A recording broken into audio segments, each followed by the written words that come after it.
vous en avez l'habitude. Ce sont des événements qui guident mes pensées.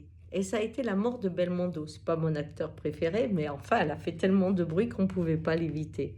Ce que je savais par contre, c'est qu'il avait perdu sa fille, Patricia, et qu'elle était morte brûlée dans son appartement. Et ce qui m'avait étonné à l'époque, c'est que quelques heures après, il était au théâtre et il jouait. J'avais trouvé ça un peu effrayant, mais ça s'appelle le clivage. Et c'est là où cette pensée m'a amené au monde.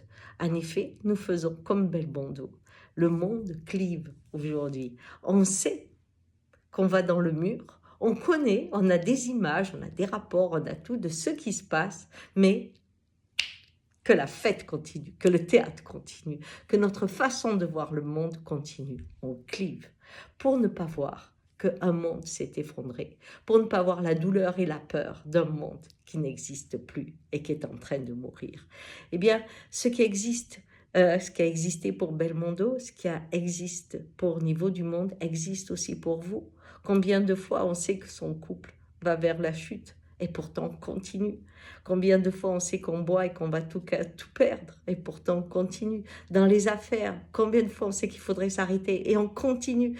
On sait, mais on clive pour continuer parce que ce que l'on voit dans ce savoir est un monde qui est détruit. C'est de nouveaux repères qu'il faut construire et on est face à l'inconnu, on a peur. Alors dans ce monde qui clive, eh bien, il faut pouvoir oser se poser, être dans des bivouacs, comme je les appelle, où l'écho de ce monde en chaos résonne et qu'ensemble on l'écoute pour voir qu'est-ce qu'il touche dans mon foyer, dans ma famille et qu'est-ce qui résonne au niveau de mon monde plus grand.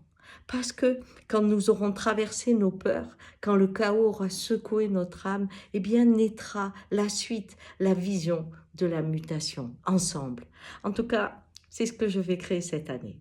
Des bivouacs virtuels et des bivouacs au moulin, hein, au cœur du Hérisson. Et si vous êtes en charge de groupes, si vous avez l'habitude d'animer des groupes, pensez à ça. Le bivouac qui traverse les peurs, c'est la pause. On ose pendant un moment regarder la situation et puis on repart. Et on revient en bivouac, et on repart. Et c'est cette respiration qui, peu à peu, va atténuer le clivage, nous réunir dans notre être et nous permettre de passer à l'action. Allez, ça va être dur cette année, mais on est fabriqué pour vivre ça, ne l'oubliez pas.